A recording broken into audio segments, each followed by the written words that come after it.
World Pharmacist Day is being observed across the globe. The state will also observe the day at the RD Conference Hall, Lamfelpat, Imphal, wherein roles and responsibilities of pharmacists under government sector will be discussed.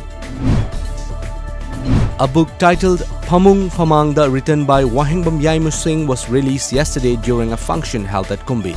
The event was attended by Kumbi MLA S. Bira and other dignitaries. As a part of yesterday's event, Poirei Kumho Khorjei Lup Kumbi was also launched.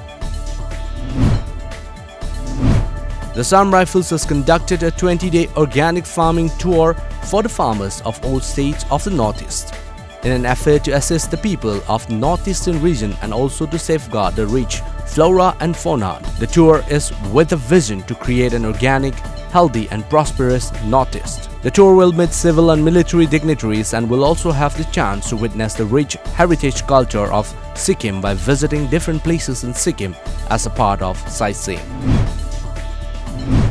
Tripura Chief Minister Biplab Kumar Dave on Tuesday appealed to the investors to set up industries in the state. He assured that the state government will extend every possible helping hand for them. According to reports, Biplab Dave said the government is always encouraging people for self-employment, and youths of the state are coming forward to set up their business in the state, he added. After heavy downpour for several hours last night, the streets of Dibrugarh town in Assam remained waterlogged yesterday.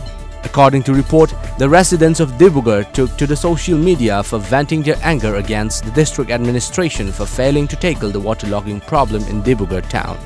Some of the residents slammed the administration for lack of drainage system in the town. Waterlogging has been a serious problem for the residents of Upper Assam's Dibrugarh town.